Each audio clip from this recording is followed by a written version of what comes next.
Every nightmare begins with a whisper. You're listening to Once Upon a Mic, where true horror finds a voice. Today's true horror story is about the Echo House. The first time David heard the echo, it repeated him word for word just a second later. He was standing in the front hall of an old house his uncle left him, kicking up dust and wondering how a place so quiet could feel so loud. "Looks like hell," he muttered. "Looks like hell," the echo answered. Same voice, same tone, just off by a beat.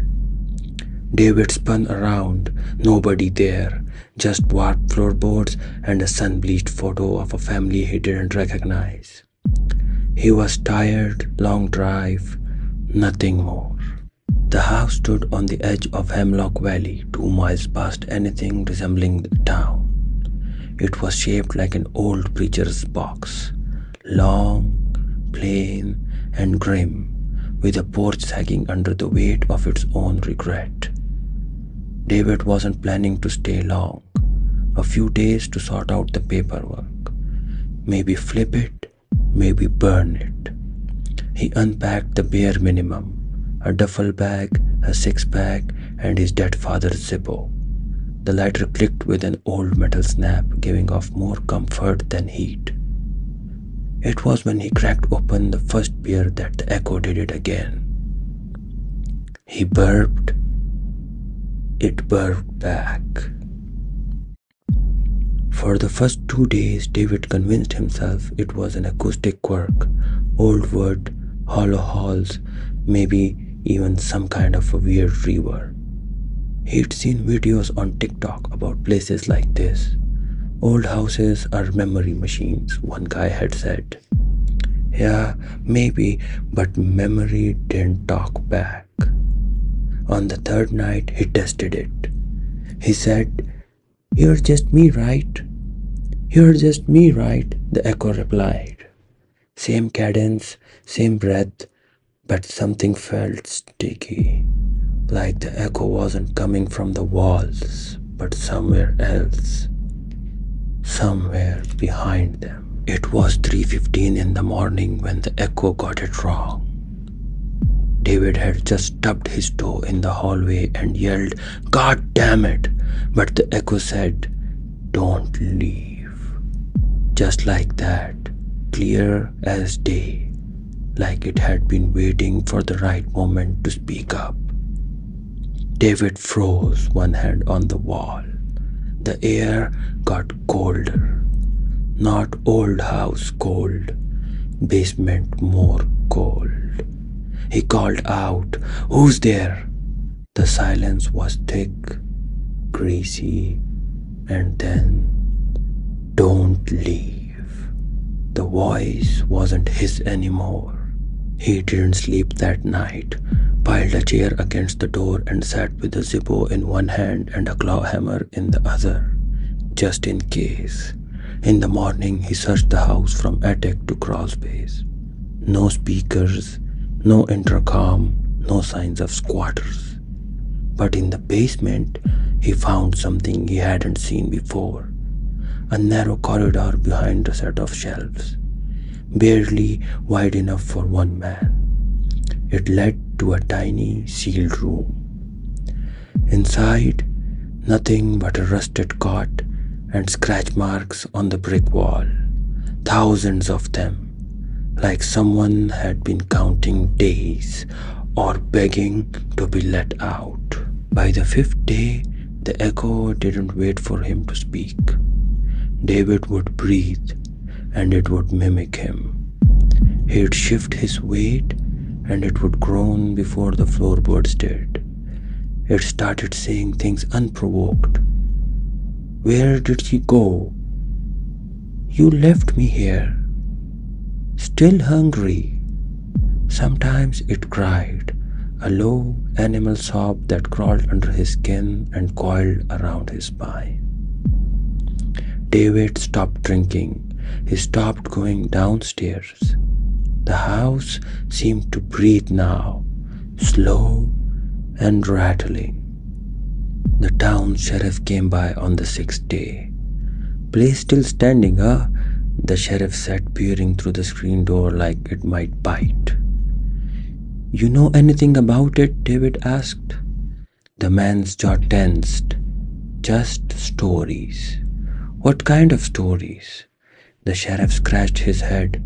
Family used to live here, real religious. Strict, had a daughter Rosa, I think. Quiet girl went missing when she was 12. Never found her.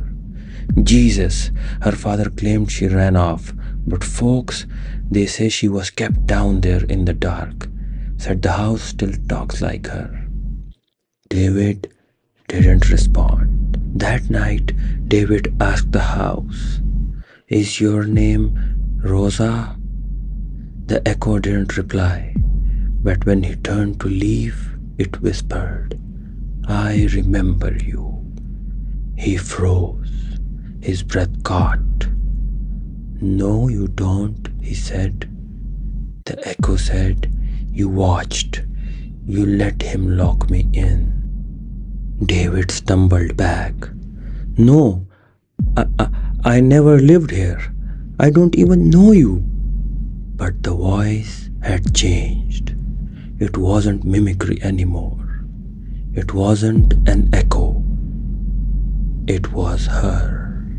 David found himself dreaming of a girl with tangled hair and sunken eyes.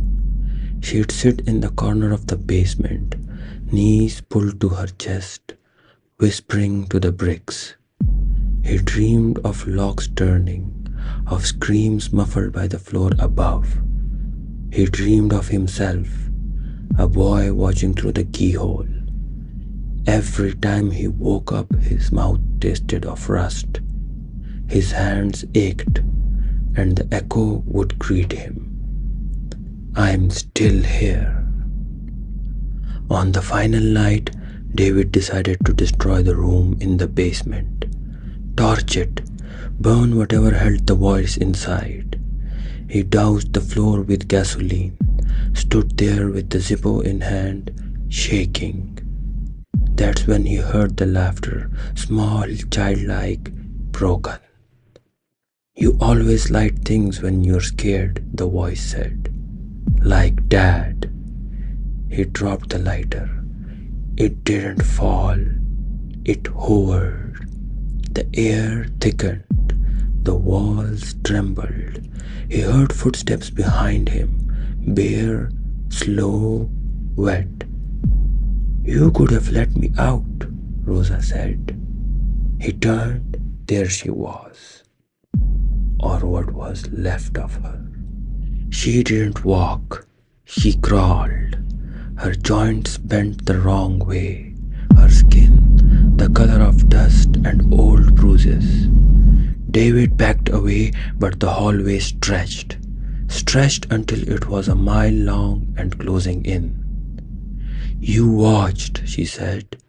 You always watched. The house shrinked, not the echo, the house. It moaned like a cathedral breaking in half. And when David screamed, no sound came out. Only one word from the dark. Stay. They found the house smoldering a week later. Not burned down, just wrong. The walls were wet. The basement door sealed shut from the inside. No sign of David, just one thing carved into the brick walls below. In jagged letters that looked like fingernails had made them. He never left. If you survived this tale, subscribe for more true horror stories shared every week. Have a nightmare of your own?